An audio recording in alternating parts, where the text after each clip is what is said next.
Yes. Yes.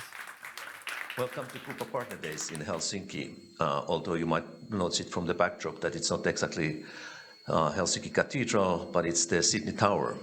So I'm here in Sydney with Brian G. from Vicinity Centres. Brian is the head of program management there, and Vicinity Centres is a big company specializing in ownership and management of the shopping centres around Australia. Brian meant to deliver the keynote in person in Helsinki, but was not able to travel there for various reasons. So that's why we are now doing this in the form of this recorded interview and keynote. And the idea is that at the end of this keynote, Brian will be able to answer some of the questions live from Helsinki, and him being in Victoria, in Australia. But yeah, why don't we start, Brian, and you can introduce yourself and Vicinity. Sure. So Vicinity is a shopping centre company based in Australia. The number of properties that are under management do fluctuate, but it's around about 64 at the moment. It was as high as 110. We've sort of culled that back a little bit to focus on our sort of more customer-based, larger style shopping centres and experience centres. It is a portfolio that also includes some commercial as well, and also the DFO brand, which is a very popular brand here for direct factory outlets in Victoria, New South Wales, South Australia, and also in Queensland. And Perth as well, WA, we built one there. So we have traditional shopping centres that we manage. We do manage other people's properties, and we also have a development arm that does construction and development of our own shopping centres as well, either additions or brand new buildings as well. So yeah, quite a large property portfolio for Australia. I've been with the company now 16 years, so it's a fair bit of time. Started off in the operations side of the business, worked my way through shopping centres, was in national operations for a while, and I'm now at the role of head of program management in the strategy team. So helping to guide the business and deploy and develop the systems and tools the centre teams use to run the properties, whether it be a maintenance ticketing system or, in this case, a tracking system. So there's a lot of ups and downs. It's a new business. There's a constantly changing environment. COVID and all of that came along. So it's been a very interesting field to be in. I've been very lucky, and I really enjoy what I do. Thanks, Brian. That was a really good introduction. Maybe we could have a bit deeper dive into the environment next, and you could tell us a little bit about the different use cases, why you started looking into the RTLS at the begin with, and what were the challenges that you were trying to solve. I understood when we started talking like more than 3 years ago in IoT event that you had multiple vendors installing their equipment, and it was becoming increasingly difficult to manage those different systems, and after a while no one actually knew what those were and who were responsible for them. Is that correct, and can you tell more about that? So tracking in RTLS has been a very key consideration that we've had in our field for quite some time. Previously, around about 4 years ago, the focus was to put it onto the contractors to provide one for us, which at the time, sort of late 2016, 2017, that fitted into some of our manpower style contracts, cleaning, security, those sorts of things. However, we quickly found, nationwide company, there's 5 cleaning providers and 6 security providers and so on and so forth. So we ended up with 5 systems here and 6 systems there. And it also meant that when those systems were deployed, we didn't necessarily see any of the output from it. We also had changes of contract that came through. Sometimes we sold the centre and that would disappear, that system. Or we took on or changed different contracts, and the same thing happened. There was the output of data wasn't received anymore. All of the platforms that were with the original contractor and all of the data went with them, and the new contractor came along, and right next to the old beacon, they put a new beacon, and everything started again. Right. So after encountering these issues, we changed the focus a little, and we said, okay, well, can we look at our own platform that all of the providers will then use? We collected a lot of information from them about what they require: time and attendance, meal breaks, sign-in, sign-out, those sorts of things. Even down to a ticketing level, can they, in the same app that they're doing their RTLS on, log a maintenance ticket, or can they do an audited checklist when they go to the amenities, or however it might be. So we then went down the path and we said, right, let's put some money towards it. Let's have a look at trying to do it ourselves. So we did that. We have one specific shopping centre here in Victoria that we do a lot of our technological trials and our focus on because it is solely owned by us. It's not too big. It's a great place to play. There's lots of different things. There's car parks, there's air conditioning and lighting and solar and all that sort of thing. Yep. So we deployed it there, and very quickly we learned we're not an IT company. We did get professionals to help us, obviously. However, our experience and our skill wasn't in tuning it properly. So we were getting a really good output on a really good platform, but it would jump around everywhere. And for us, we wanted the level of detail sub 3 meters for our insurance and compliance side of the business. So very heavily on public liability here in Australia. So you have to be able to prove that a cleaner was in an area every 15 minutes, 5 minutes in a food court, went to the toilets, all those sorts of things. So if it was jumping about and giving us those sorts of outputs, we couldn't rely on it. It was also a hard push to give that platform to a contractor and not be able to give them the accuracy that they also required for some of their own occupational health and safety and so on and so forth. So it was a very good experiment. We learned a lot. Right. Don't put it on a device. People don't sign into devices. They don't. they don't. Automatic. Yeah, they leave them to go flat. They never log out. They leave them in a cupboard somewhere. Right. You just have to put something on them that they have no way of touching or changing. So very, very good lessons we learned from it. The trial was 100% worth it because it told us where we needed to be. Right. And from there we started then going out to expos, and that's where we met. In Sydney, I think, at the time, just down the road. Just down the road in that IoT Impact. So the thing that amazed me was the Quuppa product being on, I think it was on a tennis ball you had at the time when you were going around.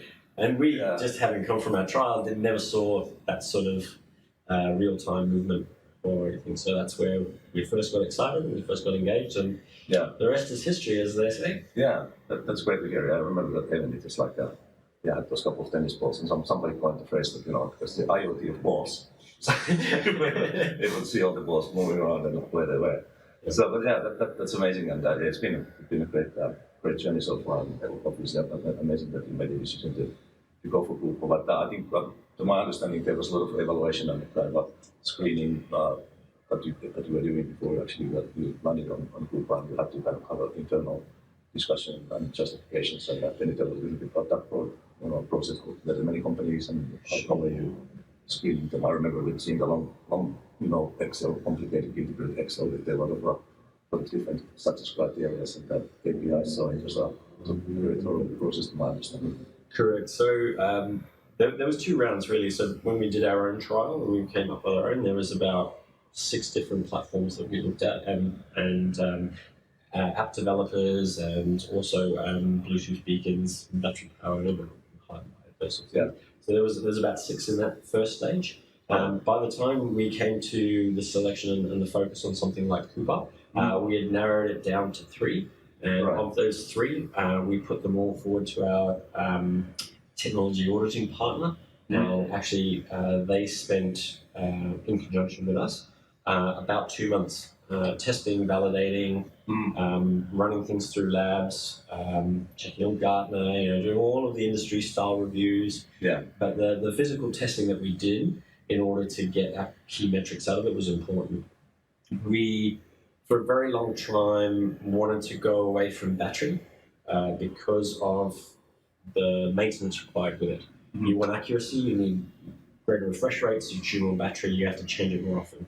If it's a big centre and you're going to have 1,000 of these things, it's a little bit hard to expect the maintenance guy to run around and this is a lift at night time and change them all and so on and so forth. Plus, there are benefits from being hardwired. I'm a fan of hardwiring things, and just because it tends to work better. Lights, cameras, whatever it might be. And that was another thing that we did really want. We've got a very good data lake, we've got a very good fibre network, so all of our shopping centres are joined by high-speed fibre. They all have the one active network. So it makes sense to deploy things in PoE. For a naming convention as well, maintenance, network security, all of those things fall under that range. So it's a very important thing. So the two products, it ended up coming down to two. Those two products had pros and cons in both. They had wide options and battery pack options. From there we went through the rest of the process, and Quuppa came out the other end. How long did that process take? To do the evaluation? Probably like a few months. It was about 2 months. Plus, then we were still in the testing stage when we did our first trial deployment. I think there was 20 or 21 locators at DFO Rowan. That's right. And that was just the top section of the shopping centre. So that was still in trial back then. So, Yeah, obviously you managed to set up the system very well yourself, because at some stage I thought that we had lost the case, but you were apparently just doing the very thorough testing yourself against the other vendors.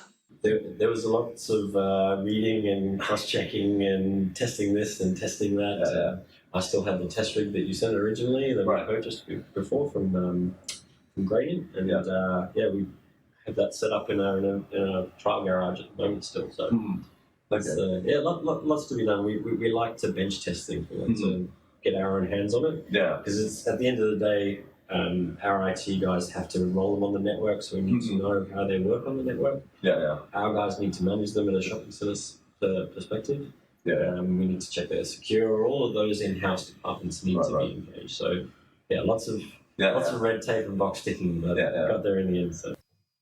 Thanks a lot for describing that very thorough selection process of yours. I have to say that I was very impressed about the whole validation process and how much time and effort you spent in going through all the different vendors. Maybe next you could tell a little bit about the different use cases. I understood that you have quite a few already deployed and some in the pipeline. Maybe you could tell more about those. Quite a few. Because this has gone on for quite some time, they have evolved as we've been going through. So originally it was a very manpower focused deployment and function we were looking for from the data side of things and also from the contractor management side of things. So for example, it's very difficult for us with the 64 properties to understand exactly how we clean or secure them. So if you take cleaning as an example, all of the contracts and costs and manpower varies hugely across all of our properties, even though some of them are quite similar in size or shops or food courts or however it is. So we've never actually had a way to understand how many people are required per property to clean it. Also, how quickly they move or where they go in those properties. Not from a Big Brother perspective, but purely to understand, shopping centre A, the average pace there is 1.5 meters a second. Shopping centre 2 is also shopping centre B is 2.5 meters a second. But the outputs might be hugely different. The guy who's going faster might not necessarily do it better. The quality and the detail might come from the guy who's going slower. We also may have more people at that centre compared to the other centre. So we need to know, this one might be near a train station, so the traffic is 4 times as much as the other one. So those sorts of insights around how we are able to manage our properties have never really been available. So it's an important part for us there. Are we underspent? Are we not putting enough cleaning into property A? Are we over cleaning another one? We don't really know. Yes, we can look at a roster, and yes, we can look at expenses and do the financial analysis, but it doesn't equate to what is actually happening on the ground. The same for any other labor-based ones. So security is the same. All of those. Plus, there's requirements in their contracts to provide that time and attendance. And also the confirmation for our public liability. Are they cleaning the area every 15 minutes? Have they gone into the toilets? Has it been 24 hours since the security guards have gone down the fire escape that's at the back of the cinemas? All of these things are very important on how we manage and work with our contractors to provide the best outcomes for our centres, for our tenants, for our customers. It's a hugely important thing. That's why we started there. There are extra benefits you can get out of that later. Time and attendance, you might integrate it with a biometric sign-on system, and you might be able to actually send every day in CSV to your cleaning contractor their time and attendance for their employees. They don't have to put the system in, you can put it in, and they get the output every day automatically, and you can start working together on a very joint relationship where the outcomes that are beneficial for both. Right. That number of cleaners for each centre or security for each centre is also hugely important, because it'll be able to tell us, I might be invoiced 100% of my hours where 4 people called in sick. Right. There's no way for me to actually understand that unless I see things that move around the centre. Yeah. Again, we're not trying to Big Brother name each person or each cleaner and where they've gone. I just need to know that tag is a cleaner and they're doing their rotations properly. Yeah. And on that day, I had 4 cleaners for 8 hours. Right. Who it is?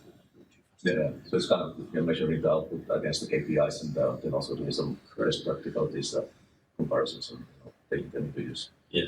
So that was always the starting point. Yeah. However, what we've seen in working with yourselves and with other platforms is where else we can take it. So cleaning and asset management is also huge. We've got a lot of big, expensive pieces of equipment that run around our shopping centres. Scissor lifts, floor scrubbing machines, robotic scrubbing machines that work at night. All of these things, especially the robotic scrubbers, need additional management. So they, for example, often get stuck or they might not be being used efficiently. So I could have purchased a scrubbing machine that does 15,000 square metres a night. Yeah. He's only doing 8. Right. Like, well, the centre's 20,000 square, so I need him to do a little bit more. Is he getting stuck? Is he encountering an obstacle every night and sitting there for an hour or 2?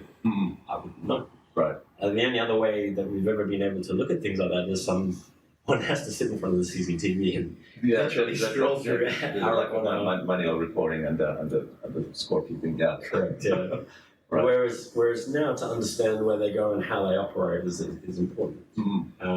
Machines are getting better. They can scrub more areas. They can go into newer places. Right. And we were very keen, now that we have the latest version of Integrity, which is our access control system, to have the integration ready for us to use with Quuppa. So this opens up a whole new chapter. Those robots get even more efficient when you can put them into lifts and send them between floors, because Integrity allows us to open and close doors. How we do that is still working on, but it's the tools are there. Right. Same with back of house corridors. We can open automatic doors, sliding doors. We can open all of those. And the fact that the robot is coming towards that section is all the triggering we need. And because of the accuracy that we're getting in grabbing, which is 30 centimeters, it's a very easy task to say, he's going that way, he needs to go through that door. It's in his map to do it. Open the doors when he's 2 meters away. Right. Keep them open until he's finished and comes out. Close them up again. Yeah, that's great. Yeah. So hugely important things that we would like to do there. Yeah. But it does all expand as well in the use case to, our shopping centre apps for VIPs, wayfinding within the shopping centre, find my favourite store. Even if we start doing a lot more work in the car parks, one of our VIPs has returned. He's got a Bluetooth token in his app. Right. We know he's on site. He usually parks over there. He's got an elderly mum that needs a wheelchair. Might even be able to take that out there. Options are there. So sounds like you're getting most out of the system by using it to solve many pain points and deliver multiple use cases just as it's designed to be used. But tell us a little bit more about the problems. Did you have any on the networking side, installation, deployments, application side, and how those got solved? Or has it been a really smooth sailing from get-go?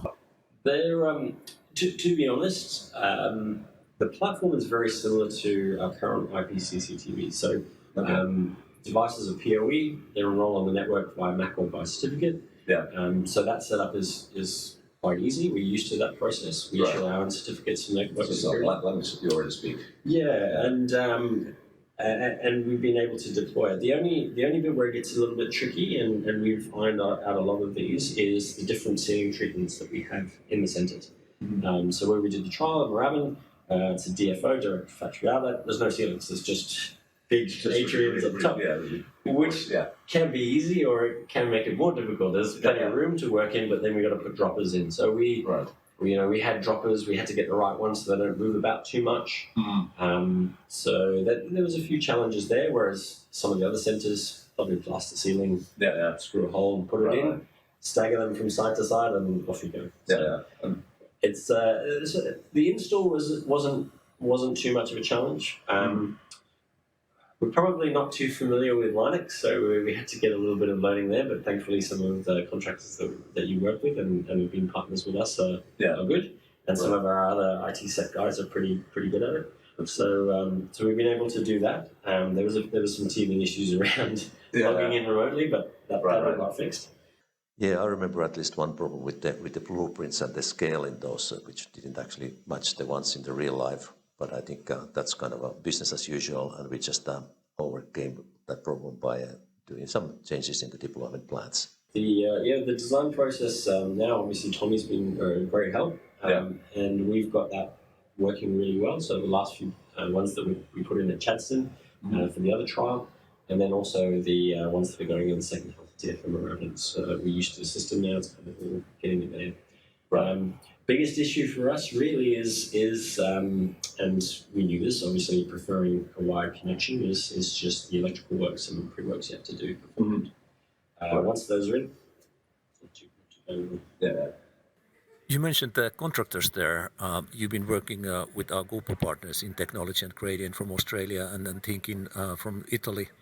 How do you find working with them, and has it been all smooth, or has it been feeling a bit like too many cooks in the kitchen sometimes? It's been great. Some of a lot of time has been put towards the projects that we've done. On-site meetings, walk around, physically tuning, standing with them, looking at the platform and the outputs and tweaking those to what we wanted. The commissioning, the tuning, it's all been very good. Again, COVID kind of threw a bit of a spanner in there with actually being allowed to go to some of the sites previously when we did the first trial. However, we've gone a long way, and seeing the outputs recently in the demo videos that we've done with technology and gradient around their analytics platform has been super. We took a couple of video snapshots and we've been sharing that with key parties, and they are absolutely excited about it. Definitely what we envisaged the output to be without even asking. It was. Yes, some of those Quuppa partners are truly amazing, and good to see that the ecosystem is working well for Vicinity. So it sounds like you have plenty of things there in the works, and I'm sure plenty of more to come.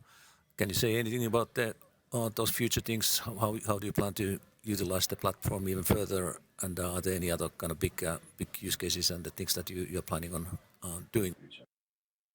Yeah, so the next part we're doing is we want to get the whole centre covered at DFM 11, which works on underway at the moment.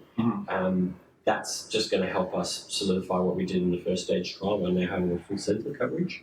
That's nice too, because there's 2 food courts when you leave into that property. There's all the maintenance equipment, there's the high-level equipment that we're trying to use as well. So that's probably the short term what we want to achieve. Once that's in, and then partnering within technology and gradient, we really want to then set the standard suite of analytics for all of the properties going forward.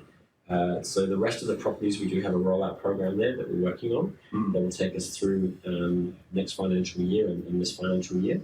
That will be obviously quite a bit of work, cabling and all of that to get all the equipment in. But super excited from our own data science guys as well. So we have a whole team of data scientists who will be working on the output from the platform. And for them to have that style of rich data is great. Because then we can do all of those nice things, put it into weather, traffic patterns, all of those car parking volumes, all of these things really start to then drive how we manage the property and how we react to the property changing. And so the Quuppa toolkit is an important part of it. Okay, that's good. Can you tell a little bit about the scale? So it is a solution that we think is important to quite a lot of our shopping centres. So our shopping centres are tiered around the different functions that they service. There's the premium centres like Chadstone, DFO brands. The rollout, we are very keen to get it rolled out to quite a few centres. The DFO brand is one of the ones that we will continue trialling on. And I think we'll get quite a few the deployments. However, we want to also do a large-scale deployment at one of our larger centres. Right. And that's one of the more immediate ones that we would like to do. But yeah, I have to be a little bit cagey on numbers. Yeah. and look, we have made a definite financial commitment, and there are quite a few centres that we would like to see the product in. Yeah. Because we are very keen on the outcomes and the outputs of it. So it is more than that we currently have. Yeah. The total number I don't know if I could share with you. Right. But yes. But anyway, yeah, that's I think enough info for now, and yeah, definitely looking forward to deploying these existing ones that we have in the roadmap and then going beyond that. It's been amazing to work with you guys and with all our other partners who are now in a partner and in Helsinki watching this video. And I think that the plan here is now that actually the guys there can ask some questions, and that Brian is here on the online, probably then from Victoria, Melbourne, instead of Sydney, where we're coming to you right now. So I might not be dressed as nicely when we talk when the Q&As come in. However, I'll be online, so I'll definitely have a chat. Ask any questions that you like. It's not a problem. Feel free to send me a message on LinkedIn, or I'll probably share my details as well on the pack. So feel free to contact me. Likewise too, I would love to hear from others as well about what they've done, because I'm sure I'm not the only one who's been working with Quuppa in the background for quite many years. So always keen to talk. That would be great. And thanks also to in technology, Gradient and Team Kim, who's been working in the process and working closely with us and Vicinity and making all this thing happen. So I guess we are closing this session and opening for the Q&A, and we'll talk to you soon, Brian. No problem. Thank you. Thanks. Wow.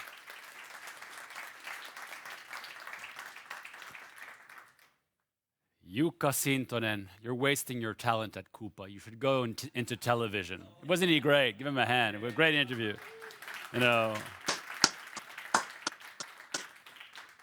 Quuppa's lucky to have you. That's what I think. All right. What a great discussion. What a great case. And especially, we're extremely happy to have you, Brian, online. Can you hear us, Brian? I can indeed, as long as you can hear me. We can hear you brilliantly. How's it? What's the weather like is it Melbourne or Sydney right now? Where are you? I'm in Melbourne, and it's awful. It's awful. You should have come to Helsinki, where the weather always is wonderful. Hopefully we'll see you. Yeah, we have some wise Australians here from in technology and Gradient that made the trip, and I think they're not regretting it. Is that right? Isn't that right? Yeah. Okay. Well, listen. The floor is open for questions. I have a warm-up question. I have a question. You have a question. I do. I need to know this Finnish recipe for a hangover cure. Let's take that one offline. It's a bit like the numbers you don't want to reveal, but I'm happy to do this on a one-on-one if you like. Brian, I have a warm-up question while our colleagues were out late last night, so they're just warming up with their questions. But my question would be, listening to all of this, first of all, very impressed with the diligence by which you went through all the technologies to find Quuppa. That's already an amazing process in and of itself. The second question I have is, can you reveal any surprises that the data has revealed that has made your business better? Is there anything that you can reveal? Oh my God, this, after putting this in place, we saved so much, we saw so much, we changed this. So what was the biggest operational business insight that you got from this so far? Can you reveal that to us? We envisaged, or we kind of dreamed what we wanted. We didn't think we would achieve it in terms of the accuracy and the refresh and the speed of the platform. So we were most blown away with how live and quickly the data actually came through. Yes, pace was one of the things we were definitely after, but just seeing accurately within 30 centimeters where somebody was and where our assets were was, again, something that we dreamed of and we'd gone hunting for, and to see it 3 years later was absolutely what we wanted. To the next level where we started putting it on everything, trolleys, signs, buckets, whatever we could find. We are now seeing proper data and business insights on this rainy day, did you have the 5 wet floor signs out at all of the entries, which is a public liability requirement? Yes, we did. We can see where they are. We can see when they were taken there. We can see when they were returned. We've got a weather station on the property. We know when the rain was coming. We know when it's left. They were out half an hour before and they came back in half an hour after it stopped. So it sounds simple and trivial, but to actually have that data come to a centralized place where we have 64 centres around Australia and be able to see it live is super impressive. Thank you, Brian. All right, the floor is now open for colleagues for difficult questions. Any questions on this incredible rollout of technology? We have a question here. Thank you. Yes. So... It's Rich. Have you got the square meterage of the total? Because I need to know how far we're moving towards Sammy's target. Yes, 100 million. We need 100 million square meters. So with 65 centres, where are we? Yeah, there's got to be a lot of square meters there. Tell us. Australia's big. There is. It's a little bit tricky. The original deployment is in the common area. So at the moment, the common areas that we're currently looking at is around about 10,000 square meters in the trial. However, we're extending it outside the common areas into loading docks and into car parks. So if you include all of that, it's actually more around 20,000. But remember, that's only at one centre. And we've got a deployment of quite a few coming. So yeah,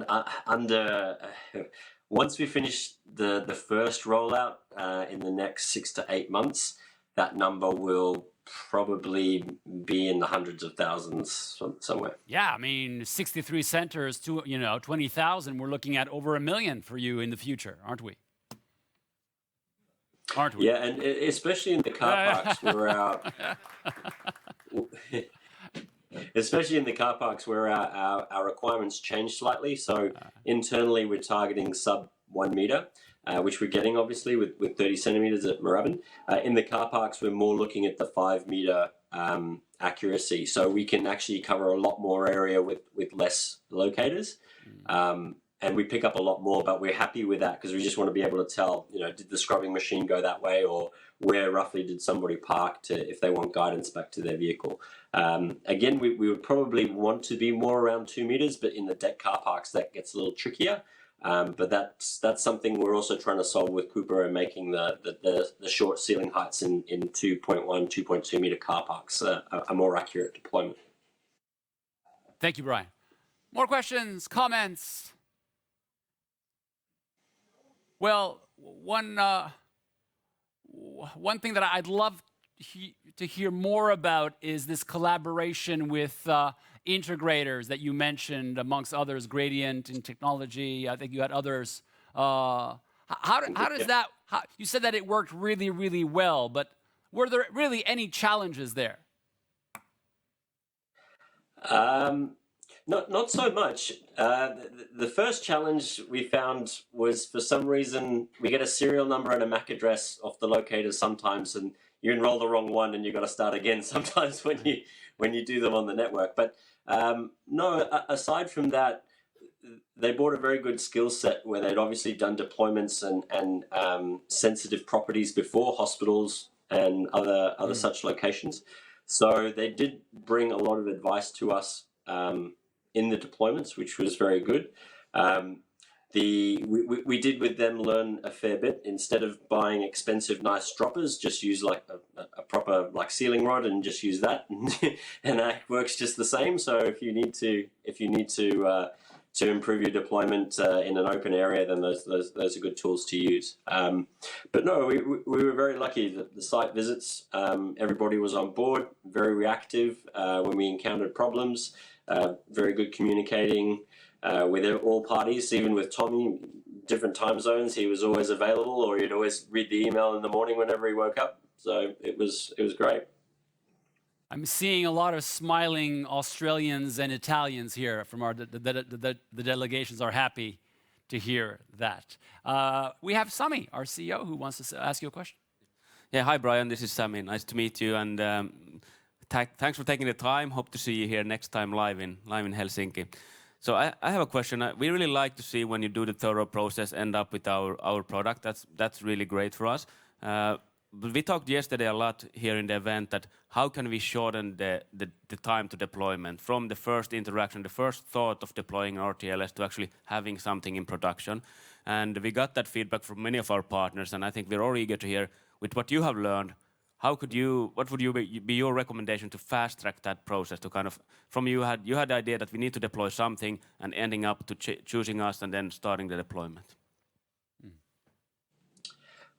From a selection perspective for potential customers, I think the strongest invitation or the strongest showcase of your product was actually seeing the live demonstration and the speed of refresh and the accuracy there. There are some very good support videos that might not get pushed as much as they probably could be. For example, what's been done with the Ice Hockey League and also with, I believe, the equestrian event, that where you have super accurate data coming through from your locators, from your tags that are being picked up by multiple locators. That's a very powerful showcase, and it would probably help out with a lot with the decision making. The test rig is great. It's a really good way to get familiar with the product. The only other thing that may help, more from the IT perspective, and I'm not sure if you do have it, but I know some company products where you have a network device, they have a management toolkit for the maintenance and upkeep and network management of the devices. So firmware updates. I'll name another Nordic company because we use them a lot. So Access Communications, we use a lot of their cameras. They have a very good network tool suite of management of their products. I'm not sure if you have something similar, but for a large company with a large outlay and a large deployment, that kind of tool is super useful, and we actually host that on our own Azure cloud to manage 2,000 devices per state. So those sorts of things, if you do have them available, are very important in the decision making. And we probably had to go through the paces ourselves to actually see whether or not that was in there, and we probably may have been able to request some more information from yourselves, or have some if those tools are available, something to showcase them. Thank you, Brian. Thank you, Sami, for that question. And we have a question back there. Sami, can you bring it to your colleague? Yes. Thank you. Hello. Just one question. Have you do you now? Now you use it on a common area to manage the asset and so on. Have you thought about to extend also inside the shop to help maybe to track some other things, or to help the shopper itself to manage inside their products? Yes, with all of the platforms that we choose to do, we also try to enable our tenants to subscribe or have us help partner with them to create solutions in their tenancy. It does get a little bit tricky. Australia, unlike Asia, is a bit more restrictive in what we can and can't do inside the tenants' areas. So we really need to have a good path of communication with them if we ever want to do something like that. But the idea that we have always found as the philosophy of what we want to do with Quuppa is create a network in our building that is available for anyone.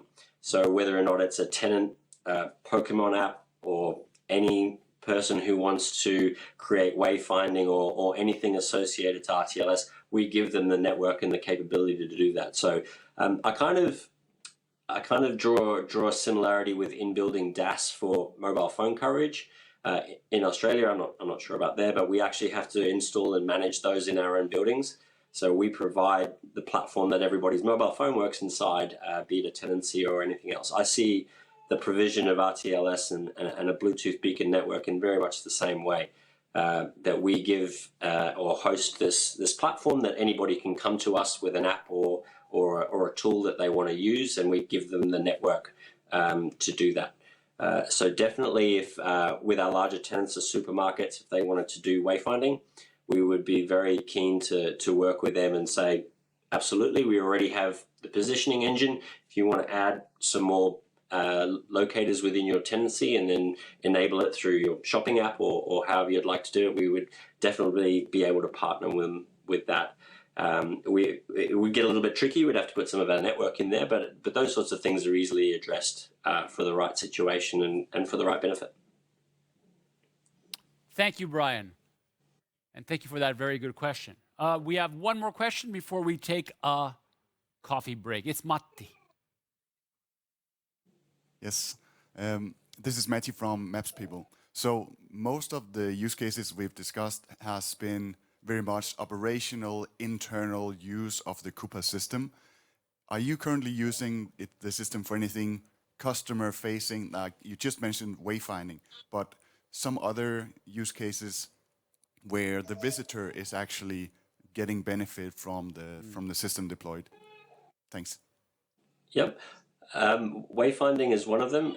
To be probably a bit more open, we have currently working with a company called Bindi Maps in Australia, who at Moorabbin, they already do it at one of our properties, but at Moorabbin they're going to be using the Quuppa backbone to do wayfinding for their app, which is for the blind, so vision impaired people.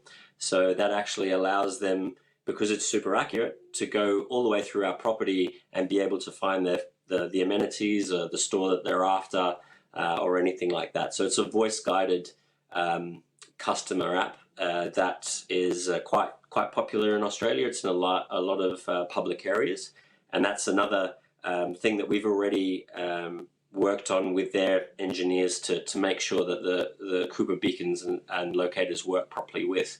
And yes, so Moorabbin as well will be launching that, as well as Oakley, which is our other test center. That made Matti, who's the map man, very happy to hear it. Look at him smile. Look at him smile. Yes, absolutely. Thank you so much. Brian, we want to thank you for taking the time. It's probably early evening over there, and taking the time to answer questions live was a great value add. I think that everybody should give you an applause for it. What do you think? Thank you so much. Thank you. And you are so warmly welcome to the next event. Isn't that right, Sami? Isn't he welcome? Absolutely welcome. And bring some more friends from down under. We like people from down under. They're really nice. That's right, you're welcome. And again, apologies that I couldn't be there. I definitely tried to, but we'll make it for the next one, and I'll find out that secret to the hangover cure. We'll be in touch. Thank you. Cheers, Mike. Thank you very much. All right, thanks. Bye-bye. All right.